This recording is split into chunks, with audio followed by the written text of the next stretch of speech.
আমাদের পার্শ্ববর্তী ভারতের মাননীয় সম্মানিত প্রধানমন্ত্রী নরেন্দ্র মোদী তিনি বিজয় দিবস উপলক্ষে একটা স্ট্যাটাস দিয়েছেন। দুর্ভাগ্যজনকভাবে তিনি এটাকে ভারতের বিজয় বলে দাবি করছেন। তার স্টেটমেন্ট আমি পড়ে শোনাই। অন বিজয় দিবস we remember the brave soldiers whose courage and sacrifice ensured India had a historic victory in 1971. অর্থাৎ তিনি বলতে চাচ্ছেন 71 সালে ভারত বিজয় লাভ করেছে পাকিস্তানের বিরুদ্ধে।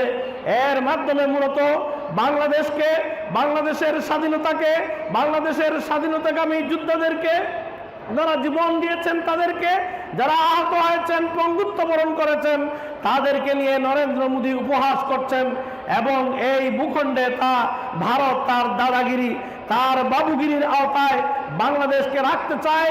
বাংলাদেশকে যে পদদলিত করে রাখতে চায়, এদেশে একটা তাবেদার সরকার তারা রাখতে চায়, এই দেশকে দাসত্বের শৃঙ্খলে তারা আবদ্ধ রাখতে চায়। যে ভূখণ্ড, এই ভূখণ্ডে মানুষ যখন অত্যাচারিত, নিগৃহীত এবং পদদলিত হচ্ছিল, ঠিক সে সময়ে 1203 খ্রিস্টাব্দে মুক্তির বার্তা নিয়ে এসেছিলেন ইখতিয়ার উদ্দিন মোহাম্মদ বিন বখতিয়ার খালজি। জালেমদের বিরুদ্ধে মজলুমের বিজয় সূচিত হয়েছিল এবং এর ধারাবাহিকতায় দীর্ঘ কয়েক শত বছর বাংলা মুসলমানরা শাসন করেছিল। সর্বশেষ স্বাধীন নবাব, বাংলা, বিহার, উড়িষ্যার শেষ স্বাধীন নবাব সিরাজউদ্দৌলার হাত থেকে চক্রান্ত, ষড়যন্ত্র এবং দুঃখবাজির মাধ্যমে ব্রিটিশ বেনিয়ারা আমাদের স্বাধীনতা হরণ করেছিল। তার ফলশ্রুতিতে 190 বছরের জন্য আমরা আবার পরাধীন হয়ে গিয়েছিলাম। এই 190 বছরের স্বাধীনতা সংগ্রামের এক পর্যায়ে 1947 সালে এই ভূখণ্ড আবার নতুন করে স্বাধীন হয়েছিল। ভারত বিভক্ত হয়ে ভারত এবং পাকিস্তান দুটো রাষ্ট্রে জন্মলাভ করেছিল। বর্তমান বাংলাদেশ পূর্ব পাকিস্তানের অংশ ছিল। সেই 47-এর যে সীমানা ছিল, সেই সীমানার উপর ভিত্তি করে 1971 সালে আবার শোষণ, বঞ্চনা এবং অবিচারের বিরুদ্ধে বাংলাদেশ নতুন করে স্বাধীনতা লাভ করেছিল। 1971 সালের 16ই ডিসেম্বর পাক হানাদারদের বিরুদ্ধে দীর্ঘ 9 মাসের রক্তক্ষয়ী সংগ্রামের মধ্য দিয়ে বাংলাদেশ আবার নতুন করে স্বাধীন হয়েছিল। আমাদের আশা ছিল ন্যায়, ইনসাফ এবং সুবিচার কায়েমের। আমাদের আশা ছিল এই ভূখণ্ড থেকে দারিদ্র, অপশাসন দূর হবে, ন্যায় ইনসাফ কায়েম হবে, মানুষের অর্থনৈতিক, রাজনৈতিক মুক্তি অর্জিত হবে। কিন্তু স্বাধীনতার 54 বছর অতিবাহিত হওয়া সত্ত্বেও আমরা দেখছি যে এখনো আমরা সেই কাঙ্ক্ষিত বাংলাদেশ পাইনি।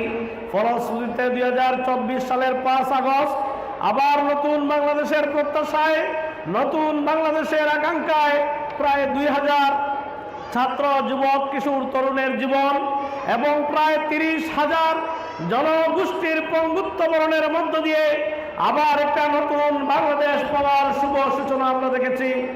আজকে দেশ একটা ক্রান্তি লগ্নে দাঁড়িয়ে আছে। আগামী দিনে সিদ্ধান্ত হবে দেশ কোন দিকে চলবে, কোন পথে চলবে, কোন আদর্শের দিকে দেশ পরিচালিত হবে। আজকে 16ই ডিসেম্বরে আমরা স্মরণ করছি সেই সকল যোদ্ধাদের, যাদের জীবনের বিনিময়ে আমরা এই বিজয় পেয়েছি। কিন্তু দুঃখজনক হলেও সত্য, একটু আগে ফেসবুক সার্চ করছিলাম, সেখানে দেখলাম আমাদের পার্শ্ববর্তী ভারতের মাননীয় সম্মানিত প্রধানমন্ত্রী নরেন্দ্র মোদী তিনি বিজয় দিবস উপলক্ষে একটা স্ট্যাটাস দিয়েছেন। দুর্ভাগ্যজনকভাবে তিনি এটাকে ভারতের বিজয় বলে দাবি করছেন। তার স্টেটমেন্ট আমি পড়ে শোনাই। অন বিজয় দিবস we remember the brave soldiers whose courage and sacrifice ensured India had a historic victory in 1971. অর্থাৎ তিনি বলতে চাচ্ছেন 71 সালে ভারত বিজয় লাভ করেছে পাকিস্তানের বিরুদ্ধে। এর মাধ্যমে মূলত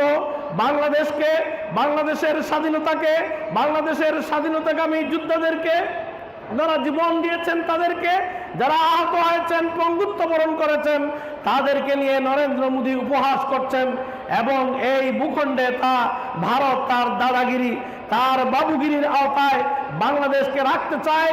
বাংলাদেশকে যে পদদলিত করে রাখতে চায়, এদেশে একটা তাবেদার সরকার তারা রাখতে চায়, এই দেশকে দাসত্বের শৃঙ্খলে তারা আবদ্ধ রাখতে চায়। সেটাই তিনি যেন প্রকারান্তরে জানান দিয়েছেন।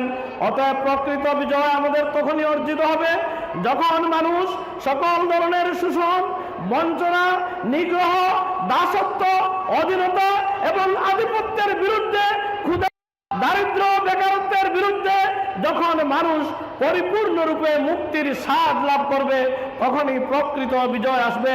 সেই বিজয় ইসলাম ছাড়া হতে পারে না, সেই বিজয় ইসলামী আদর্শ ছাড়া হতে পারে না, সেই বিজয় ইসলামের কালজয়ী চিরন্তন দর্শন ছাড়া সেই বিজয় কায়েম সম্ভব নয়। অতএব আসুন প্রকৃত বিজয়ের জন্য, প্রকৃত স্বাধীনতার জন্য এই ভূখণ্ডের মানুষকে বিজয়ের স্বাদ তাদেরকে আস্বাদন করানোর জন্য আমরা নতুন বাংলাদেশ গড়ে তুলি এবং সেই বাংলাদেশ কায়েমের পথে আমাদের যার যা করণীয় সেই করণীয় আমরা পালন করে যাই। আল্লাহ রাব্বুল আলামিন আমাদের সবাইকে তৌফিক দান করুন। ওয়া আখিরু দাওয়ানা আনিল হামদুলিল্লাহি রাব্বিল আলামিন। আসসালামু আলাইকুম ওয়া রাহমাতুল্লাহ।